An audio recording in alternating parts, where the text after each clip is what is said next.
Assalamualaikum warahmatullahi wabarakatuh. Halo anak-anakku, apa kabar kalian hari ini? Semoga kalian dan keluarga dalam keadaan sehat dan selalu dalam lindungan Allah Subhanahu wa Ta'ala. Anak-anakku, bagaimana semangat belajarnya di rumah? Tetap semangat dan terus semangat ya. Meskipun kita belajar dari rumah bersama ayah dan bunda. Hari ini kalian akan belajar bersama dengan Ustazah Rianti tentang pembelajaran tematik tema 2, subtema 4, pembelajaran 5 dan 6 tentang menyayangi hewan. Sebelumnya, Ustazah akan menyampaikan tujuan pembelajaran yang harus kita capai hari ini. Pembelajaran hari ini. 1. Dengan kegiatan diskusi, siswa dapat membuat daftar tugas individu berdasarkan peran-perannya dalam kehidupan sehari-hari sebagai wujud pengamalan sila Pancasila yang dilambangkan dalam Garuda Pancasila. 2. Dengan membaca teks dongeng, siswa dapat menjelaskan tokoh yang terdapat dalam dongeng secara tertulis dan tepat. 3. Dengan kegiatan review, siswa dapat menentukan pecahan sederhana seperti 1/2, 1/3, dan 1/4 sesuai gambar. Bagaimana anak-anakku, sudah siap belajar untuk hari ini?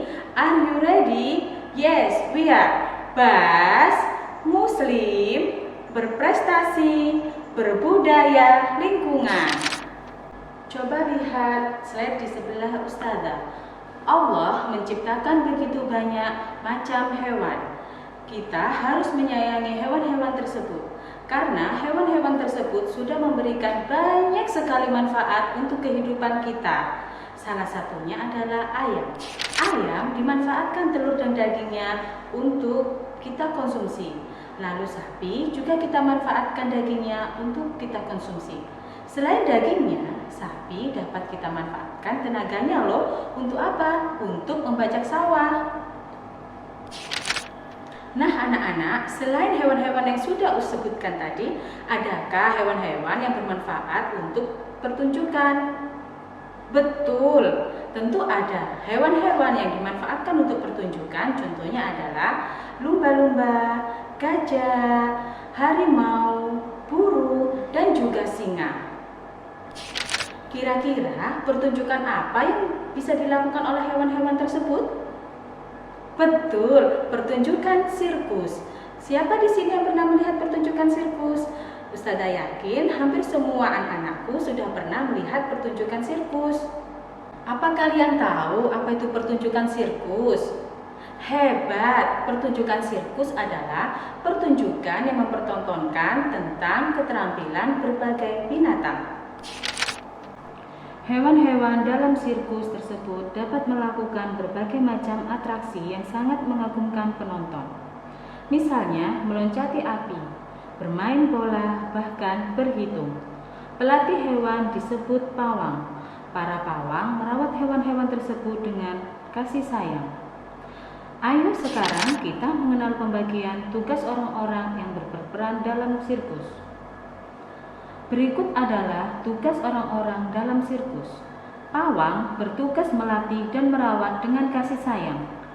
Petugas yang membersihkan kandang, petugas yang menyediakan makanan, petugas yang menyiapkan perlengkapan atraksi, petugas yang mengatur penonton, dan dokter yang merawat kesehatan hewan. Bagaimana anak-anak sudah paham tentang apa itu pertunjukan sirkus serta peran dan tugas orang-orang di dalam sirkus? Pertunjukan sirkus tentu menggunakan media utamanya adalah hewan. Selain sirkus, ada juga yang menggunakan media hewan sebagai tokoh utamanya. Apa ya kira-kira? Betul, cerita. Cerita yang menggunakan hewan disebut dengan fabel. Contoh cerita fabel. 1. Kelinci dan si buaya. 2. Gajah yang baik hati. 3. Kura-kura yang lambat, dan masih banyak yang lain. Sekarang sekarang Ustazah akan membacakan dongeng fabel berjudul Si Kancil dan Buaya. Disimak baik-baik ya. Tapi sebelum Ustazah membacakan dongeng tersebut, Ustazah akan mereview sedikit saja pembelajaran minggu kemarin. Tentu kalian masih ingat kan apa itu watak, alur, tempat dan waktu, dan juga amanat. Watak adalah sifat atau karakter tokoh yang diperankan dalam dongeng. Alur adalah jalan cerita suatu dongeng. Dan tempat dan waktu adalah kapan dan di mana dongeng itu terjadi. Dan yang terakhir adalah amanat. Amanat adalah pesan moral yang ada di dalam dongeng tersebut. Si Kancil dan Buaya. Kruk, kruk, kruk, kruk. Terdengar suara dari perut si Kancil. Si Kancil pun terbangun dari tidurnya. Perutnya terasa sangat lapar.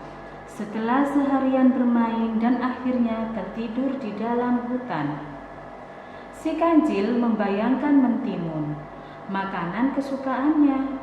Kebun mentimun tumbuh subur di seberang sungai. Kancil ingin sekali memetik mentimun di kebun itu. Namun, Kancil kebingungan mencari cara untuk dapat menyeberangi sungai. Sementara itu, banyak sekali buaya yang tinggal di dalam sungai. Si Kancil pun berpikir dan mencari akal agar dapat menyeberangi sungai. Tiba-tiba ia berteriak memanggil para buaya. "Hai buaya, keluarlah!" teriak si Kancil. "Ada apa teriak-teriak, Kancil?" sahut buaya. "Apa kalian tidak merasa lapar? Aku dengar di seberang sungai itu ada banyak daging segar yang siap disantap. Kenapa kalian tidak ke sana?" tanya si Kancil. "Aku mau mengambilkan daging itu untuk kalian, asal bantu aku menyeberangi sungai itu," lanjut Kancil. "Baiklah, tetapi bagaimana kami bisa membantumu?" tanya buaya. "Berbarislah kalian sampai ujung sungai. Biarkan aku berjalan menyeberangi sungai melalui punggung kalian," kata Kancil. Si Kancil terus melompat dari satu punggung buaya ke buaya lainnya.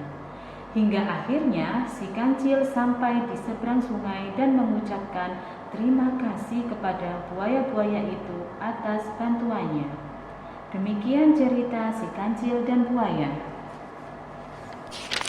Anak-anak, selain dongeng Si Kancil dan Buaya, adakah judul dongeng lain yang menggunakan kancil?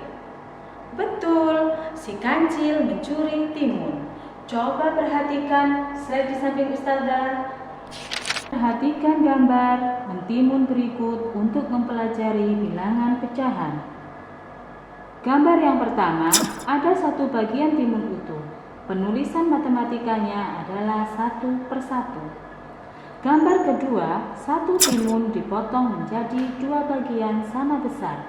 Artinya, setiap satu potong timun besarnya adalah 1/2 bagian. Gambar ketiga, satu timun dipotong menjadi 3 bagian sama besar. Artinya, setiap satu potong timun besarnya adalah 1/3 bagian. Dan yang terakhir, satu timun dipotong menjadi bagian sama besar. Coba kalian perhatikan gambar potongan timun ini. Jika Ustazah mengambil 2 potong timun seperti pada gambar, berapa bagian timun yang Ustazah ambil? Ya, hebat. 2 bagian dari bagian sama besar atau dalam matematika ditulis dengan 2/4 bagian. Baik anak-anak, hari ini kita sudah belajar apa saja ya? 1. Pertunjukan sirkus. 2. Peran dan tugas dalam sirkus. 3. Dongeng fabel.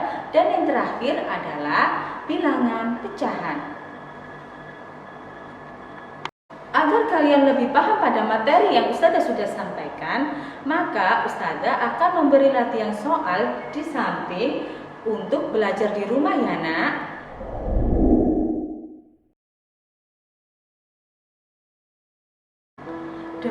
pembelajaran hari ini bersama dengan Ustazah Riyanti, sebelum kita tutup, marilah kita membaca hamdalah terlebih dahulu.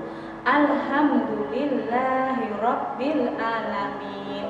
Semoga apa yang sudah Ustazah sampaikan dapat bermanfaat bagi kalian semua.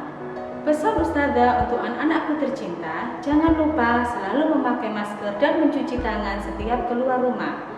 Dan semoga pandemi ini segera berakhir agar kalian dapat berjumpa lagi dengan Ustazah di sekolah.